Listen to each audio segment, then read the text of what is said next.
Your doctor calls it a chemical imbalance. Your boss calls it burnout. But Carl Gustav Jung would call it something much worse: soul suicide. You aren't depressed because your brain is broken. You're depressed because you've become a high-performing squatter in your own body. You've spent 20 years building a life that belongs to a stranger, and today, your soul is finally trying to burn it down. Carl Gustav Jung, the father of analytical psychology, had a perspective that would make most modern clinics uncomfortable.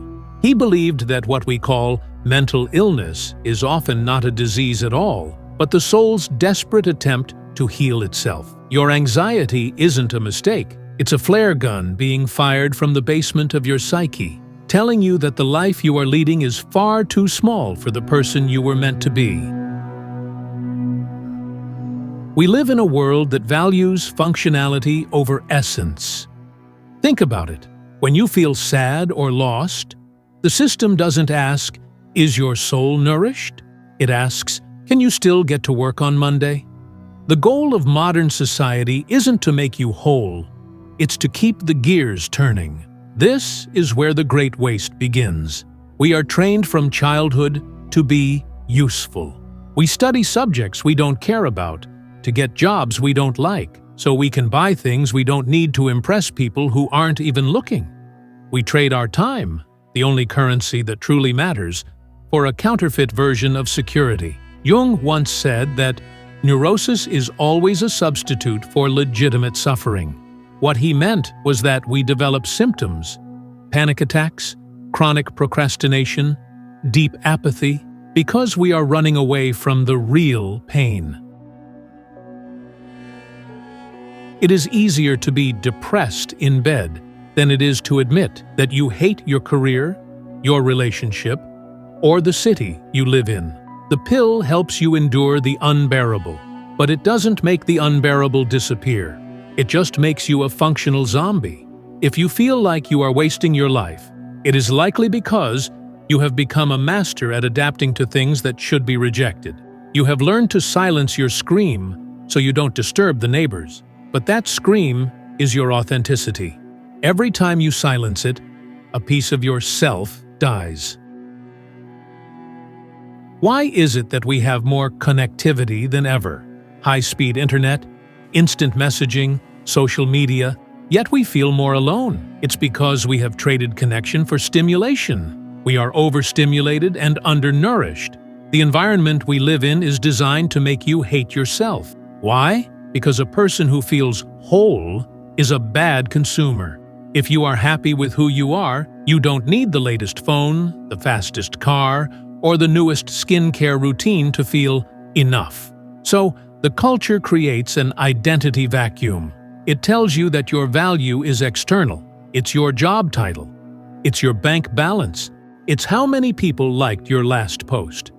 Jung argued that this disconnection from our inner nature is the root of all modern misery. We have lost our myth.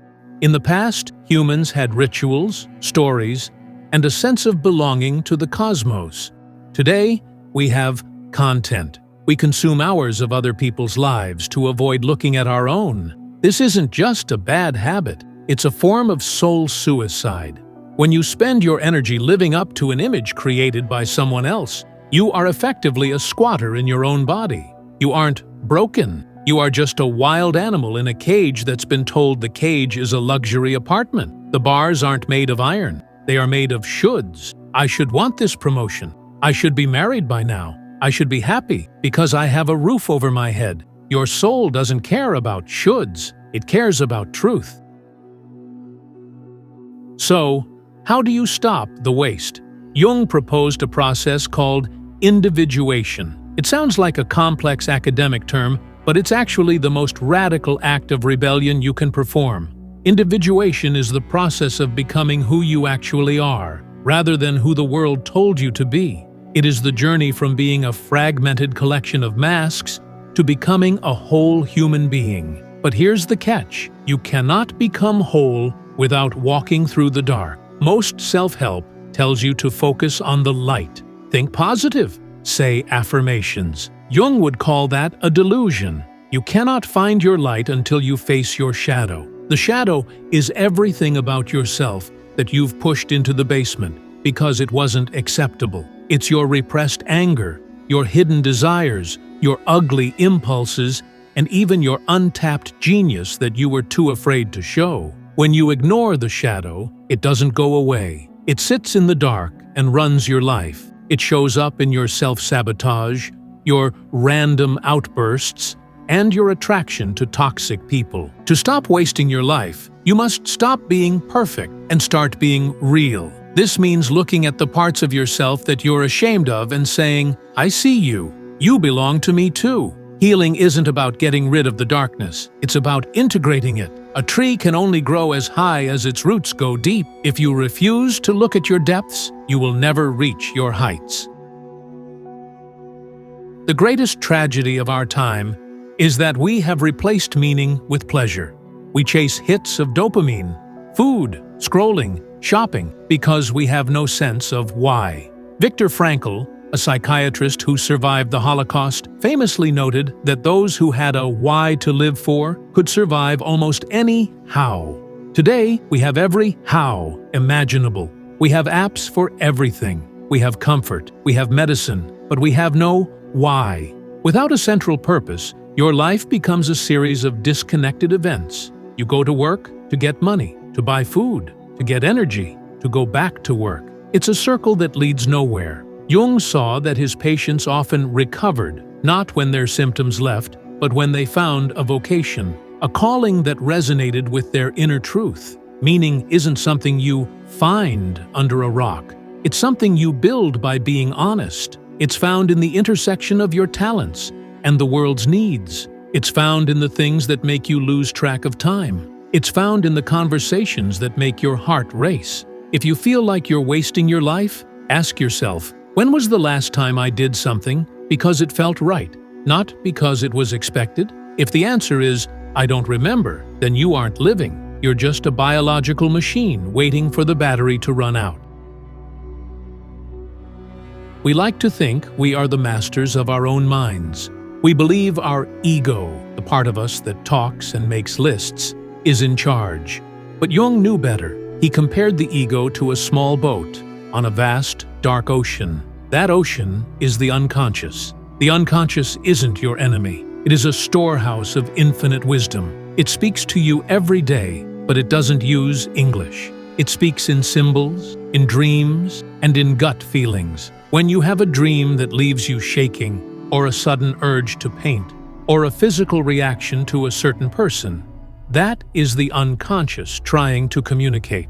As long as you ignore this inner world, you are a hostage to fate. Jung famously said, "Until you make the unconscious conscious, it will direct your life, and you will call it fate." You keep dating the same bad person? That's not bad luck. That's an unconscious pattern. You keep failing at the same goal? That's not a lack of willpower. That's an internal conflict you haven't faced. To stop wasting your life, you have to start a dialogue with your depths. You have to pay attention to your dreams. You have to sit in silence without your phone and listen to the thoughts that bubble up when there's no noise to drown them out. You might not like what you hear at first. You might hear, "I am lonely," "I am bored," or "I am terrified." Listen anyway. Those words are the keys to your prison cell. Now we come to the part that most people avoid, the choice. Knowledge is useless without action.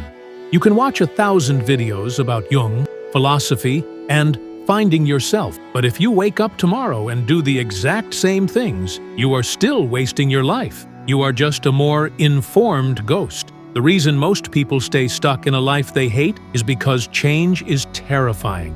To live an authentic life, you have to let the fake version of you die. And that death is painful. It might mean admitting your career was a mistake. It might mean disappointing your parents. It might mean being the weird one in your friend group. It might mean a period of total loneliness while you figure out who you actually are. Most people aren't willing to pay that price.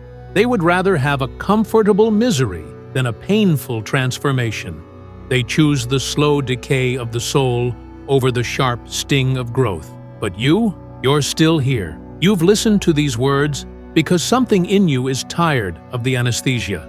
You're tired of the functional life. You're hungry for the essential life. The waste stops the moment you take responsibility for your own existence. It stops when you realize that no one is coming to save you. No pill, no partner, no promotion will ever fill the hole where your soul is supposed to be. Only you can do that. Stop waiting for the right time. The right time is a myth created by people who are afraid to act. There is only now. There is only the breath you are taking right this second.